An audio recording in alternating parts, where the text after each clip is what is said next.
Hay quienes sienten el rugido de un motor. Y luego está Robert Dunlop. Para muchos la velocidad es una emoción, para otros una pasión. Pero para Robert era algo más profundo.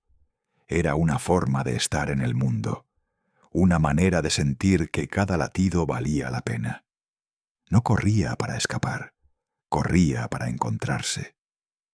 En el mundo de las carreras en carretera, donde cada curva puede ser la última, donde el asfalto no perdona y la gloria siempre tiene un precio, hubo pilotos valientes, campeones, ídolos, pero pocos tan humanos, tan reales, tan inolvidables como Robert. Mientras otros buscaban la cima, él buscaba el equilibrio entre el riesgo y el amor. Mientras algunos corrían por fama, él lo hacía por algo más sagrado, por el vínculo con su familia, por su hermano, por sus hijos, y por esa conexión inexplicable con una moto que solo los verdaderos apasionados comprenden. Robert Dunlop no fue solo un piloto extraordinario, fue un espíritu indomable, un hombre hecho de cicatrices, silencios y fuego. Hoy no te contaremos solo cuántas veces ganó, sino por qué nunca se rindió. Porque esta no es una historia de números, es una historia de coraje, de amor y de legado. La historia de un hombre que no persiguió triunfos, sino el significado de sentirse verdaderamente vivo. Nacido como Stephen Robert Dunlop el 25 de noviembre de 1960, en el corazón de County Antrim, Irlanda del Norte, Robert creció en un entorno humilde, donde el ruido del motor era tan común como el canto de los pájaros. Las mañanas olían a aceite quemado y las tardes a metal caliente. Era la banda sonora de su infancia. Era el cuarto de 7 hermanos, en una familia trabajadora, donde su padre se ganaba el pan como mecánico. En aquella casa, los juguetes eran escasos, pero las herramientas nunca faltaron. Mientras otros niños empujaban coches de juguete sobre la alfombra, Robert desmontaba carburadores, sostenía llaves y observaba a su padre con fascinación. Apenas podía caminar cuando ya estaba a su lado, sosteniendo tornillos y arandelas con la seriedad de un adulto. Su padre no necesitaba pedirle ayuda 2 veces. Robert parecía entender, de una forma casi instintiva, que aquel mundo era para él. Las manchas de grasa se convirtieron en medallas, el olor a gasolina en su perfume favorito. Las conversaciones en casa rara vez giraban en torno a juguetes o cuentos infantiles. Eran sobre motores, cilindros, frenos y sueños. Sueños que para Robert no eran abstractos. Venían con ruedas, con ruido, con riesgo. Fue cuestión de tiempo para que el amor por las motocicletas no fuera solo una curiosidad, sino una vocación. Desde muy joven supo que ese universo no sería un pasatiempo, sería su vida. Su inspiración no estaba lejos de casa. Su hermano Joey, apodado el Rey de las Carreteras, ya dejaba huella desde finales de los años 60. Ver a Joey competir encendió algo en Robert, pero no fue solo admiración, fue como si una parte de él despertara. No eran solo las motos, no era solo la velocidad. Era la forma en que su hermano desafiaba el miedo, cómo se fundía con la carretera, cómo la multitud contenía el aliento cada vez que pasaba. Para Robert, aquello no era solo un espectáculo, era una especie de revelación, un llamado interior, profundo, imposible de ignorar. Veía a Joey como un faro, pero también como un espejo. No quería ser una copia. Quería encontrar su propia línea de carrera, su estilo, su huella. Fue entonces cuando apareció alguien fundamental, Liam Beckett. Más que un amigo, fue un mentor.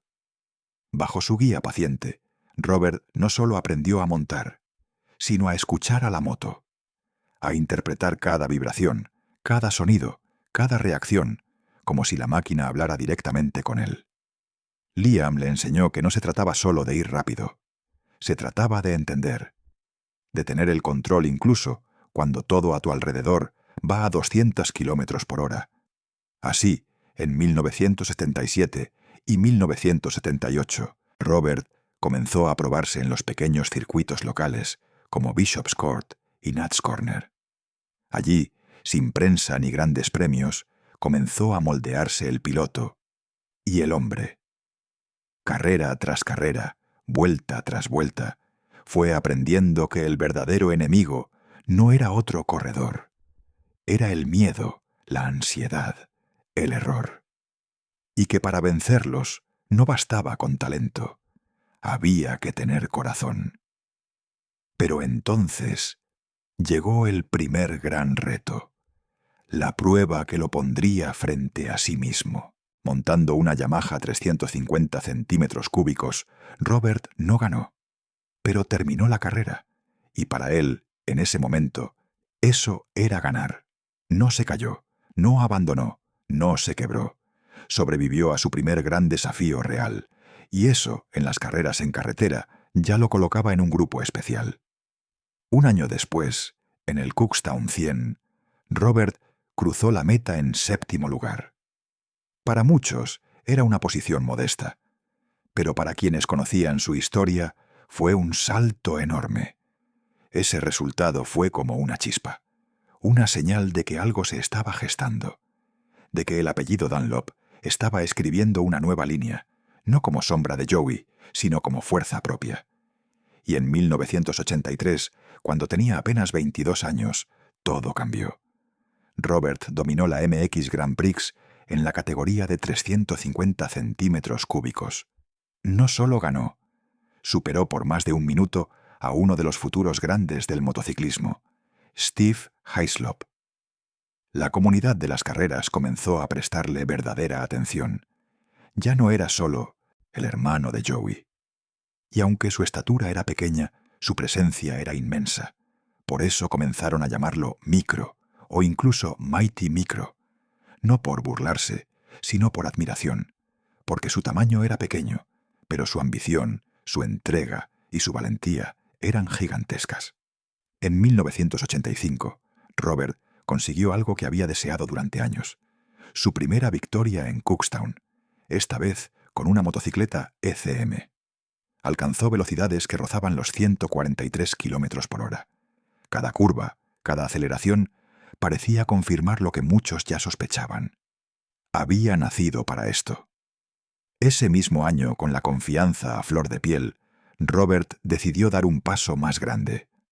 Uno que muy pocos se atreven a dar: participar en el Isle of Man TT. Una carrera legendaria. Y también una de las más mortales del planeta. Porque el TT de la isla de Man no es solo una competencia. Es un ritual, un campo de prueba para los verdaderos guerreros del asfalto. Y Robert estaba listo. Lo largo de su carrera, Robert Dunlop no solo acumuló victorias, acumuló respeto. Números que parecen imposibles para cualquiera que alguna vez haya subido a una moto. 5 trofeos en el legendario Isle of Man TT. 15 victorias en el desafiante Northwest 200. 9 triunfos en el veloz y técnico Ulster Grand Prix. Y más de 119 victorias en carreras urbanas como el Cookstown 100. Pero más allá de los trofeos, más allá de las estadísticas, la comunidad del motociclismo sabía algo muy claro: Robert era diferente. Porque en un deporte donde la caída es casi inevitable, él no solo se levantaba, volvía más fuerte. Y sí, cayó. En el año 1994, durante el Isle of Man TT, Robert sufrió uno de los accidentes más brutales de su vida. Mientras conducía su Honda de 750 centímetros cúbicos, a toda velocidad tras pasar el icónico Bala Bridge, el eje trasero de su moto colapsó por completo. El impacto fue devastador. Sus lesiones casi impensables. Daños severos en los tendones, la pelvis completamente fracturada y la pierna derecha quedó 2 centímetros más corta. Tuvo que someterse a más de 17 operaciones. Pasó meses en el hospital y por momentos, en silencio, pensó en retirarse. Muchos habrían dicho, ya fue suficiente. Muchos habrían aceptado que era el final. Pero Robert no era como los demás. Había algo en él que no lo dejaba soltar el manillar. Una voz interna que le susurraba que aún no era momento de apagar el motor. Y volvió. Primero en categorías de menor cilindrada, más suaves, más manejables. Luego, con el tiempo, volvió a sentir el ritmo, el temblor del motor bajo su cuerpo, la vida misma corriendo por sus venas. No volvió por títulos, no volvió por récords, volvió por amor. Y no solo por el amor al asfalto, sino por su familia. Durante los años siguientes, Robert no fue solo piloto. Fue padre, maestro, compañero. Dedicó cada momento libre a enseñar lo que sabía a sus 2 hijos, William y Michael. Les enseñó a montar, sí, pero también a pensar, a leer la pista, a respetar la moto y sus límites. Los fines de semana eran lecciones. Las tardes, conversaciones sobre estrategia, mecánica, control mental. Los 3 compartían más que sangre. Compartían una pasión. Y así, mientras Robert los guiaba con firmeza, los 2 jóvenes crecieron no solo como pilotos, sino como parte de un legado. Pero la vida, como las carreras, es impredecible. Era mayo de 2008. Robert tenía 47 años, el cuerpo marcado por las batallas, las cicatrices aún visibles, pero ahí seguía, a pesar del dolor, a pesar de las operaciones, a pesar del miedo. Seguía compitiendo en categorías de menor cilindrada, no por fama, no por dinero, por puro amor. Ese año regresó al Northwest 200, en la clase de 250 centímetros cúbicos, una categoría que siempre había sentido como suya, especialmente tras el accidente de 1994. Lo especial es que no estaba solo. William y Michael también estaban inscritos, padre e hijos, en la misma pista, compartiendo mucho más que una carrera. Para muchos fue un momento simbólico, un paso de antorchas, un gesto lleno de emoción, coraje y herencia. Robert no solo corría por sí mismo, corría por el pasado, por el presente y por el futuro que llevaba su apellido. El 15 de mayo del año 2008, durante una sesión de clasificación en las carreteras públicas cercanas a Coleraine, todo parecía desarrollarse con normalidad. Los espectadores observaban, los pilotos calentaban la adrenalina y los motores rugían como siempre. Robert avanzaba firme, concentrado, con la mirada fija en la siguiente curva. Su moto corría a más de 240 kilómetros por hora. Para él, esa velocidad no era caos, era orden, era claridad. Pero en cuestión de segundos, el destino cambió de forma brutal. Un fallo mecánico en su motocicleta, el motor de su Honda, de 250 centímetros cúbicos, se bloqueó repentinamente. El motor se detuvo, la rueda trasera también, y con ello se desencadenó una reacción en cadena imposible de controlar para cualquier piloto, incluso para uno con el nivel de Robert. En ese tipo de situaciones, el cuerpo actúa antes que la mente. Los reflejos se convierten en decisiones, la experiencia en instinto. Pero tras el gran accidente del año 1994, los controles de su moto habían sido reubicados y adaptados para compensar las lesiones de su pierna. Lo que para cualquier otro piloto habría sido un movimiento automático, para Robert se convirtió en una trampa involuntaria. En el intento de liberar el bloqueo, confundió el embrague con el freno delantero. Un error humano precipitado por la mecánica. Un error que no habría existido si sus heridas del pasado no lo hubieran obligado a reinventarse. El resultado fue devastador. La motocicleta volcó de forma violenta, lo lanzó al asfalto y lo dejó expuesto, tendido en el camino. Mientras otros pilotos avanzaban a toda velocidad, con apenas unos segundos para reaccionar. Entre ellos, Darren Barnes. Intentó esquivarlo, pero no tuvo tiempo. También cayó. Él sobreviviría. Pero aquella colisión selló el destino de Robert. Los equipos médicos, acostumbrados a la naturaleza peligrosa de estas carreras, llegaron en cuestión de instantes. El silencio se instaló sobre el ruido de los motores. Los ojos del público lo dijeron todo. Algo terrible había ocurrido. Michael, su hijo, fue de los primeros en llegar al lugar del accidente. Allí lo encontró, herido, inmóvil, rodeado del caos. Y con el corazón hecho pedazos lo sostuvo entre sus brazos, deseando con desesperación que pudiera resistir. Años después, recordaría ese momento con una frase corta y desgarradora. Le tomé la mano y recé para que estuviera bien. Robert fue trasladado de inmediato al Causeway Hospital en Coleraine. Los médicos hicieron todo lo posible, pero su cuerpo, marcado por décadas de cicatrices, de golpes, de victorias y de caídas, ya no tenía fuerzas para seguir luchando. Esa misma noche, su corazón se apagó. Tenía 47 años. El diagnóstico oficial fue claro: trauma contundente severo, producto del impacto directo a alta velocidad. Y cuando la noticia se confirmó, el mundo de las carreras se detuvo. El funeral, el 18 de mayo del 2008, fue un espejo del impacto que Robert había dejado durante toda su vida. Más de 10.000 personas se reunieron para despedirlo. No solo fanáticos, sino políticos, colegas, rivales y familias enteras que lo habían acompañado desde sus primeros días como piloto. Las carreteras que antes habían retumbado con el sonido de su moto, esa vez estaban cubiertas de silencio, respeto y lágrimas. Fue imposible no recordar que, años atrás, en ese mismo lugar, también habían despedido a su hermano Joey.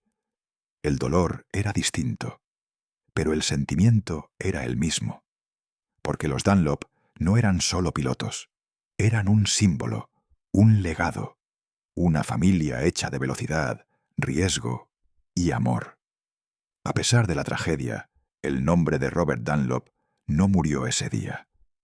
Pocos meses después, en un acto de valentía que conmovió a todo el mundo del motociclismo, sus hijos volvieron a competir en la misma carrera donde su padre había perdido la vida. No lo hicieron por rebeldía, ni tampoco por competencia. Lo hicieron como un homenaje, como una forma de decir: aquí seguimos, papá. Y en un giro emocional que quedó grabado para siempre en la historia del motociclismo, Michael Dunlop ganó. En la misma pista, en la misma categoría, solo días después de haber perdido a su padre. Una victoria que no fue celebrada con gritos, sino con lágrimas. Cruzó la meta con el alma rota, pero con la determinación intacta. Y con la voz temblorosa, dijo solo esto: es el circuito de mi padre. Él fue el mejor aquí. No hacía falta decir más. Todo el mundo entendió. En marzo del año 2010 se inauguró oficialmente el Robert Dunlop Memorial Garden. Un jardín tranquilo, silencioso, ubicado en su tierra natal, construido no solo con granito y bronce, sino con memoria, amor y respeto. Allí se alza una escultura de Robert junto a un obelisco de granito pulido, no para glorificar su muerte, sino para celebrar su vida. Un espacio donde los fanáticos pueden detenerse, cerrar los ojos y sentir, aunque sea por un instante, lo que él sintió al subirse a una moto: libertad, pasión y una conexión con algo mucho más grande que el miedo. Robert no solo corrió. Él sintió cada curva, cada aceleración, cada victoria y cada caída. Porque para él, las motocicletas no eran simples máquinas, Eran vida, fueron siempre vida. En una entrevista dijo una frase que hoy cobra más sentido que nunca. Las carreras no son algo que hago, es lo que soy. Y esas palabras no fueron un eslogan, fueron su verdad. Hoy, aunque ya no esté físicamente, su legado sigue vibrando en cada rincón del mundo del motociclismo, en cada joven piloto que se cae y decide levantarse, en cada padre que comparte la pista con sus hijos, en cada motor que ruge con alma, porque Robert Dunlop no se apagó, se transformó en leyenda, y allá donde el viento golpea el casco, donde el tiempo se detiene a más de 200 kilómetros por hora, su espíritu sigue acelerando. Descansa en paz, Robert Dunlop. Y gracias por enseñarnos que vivir también puede significar volar sobre el asfalto,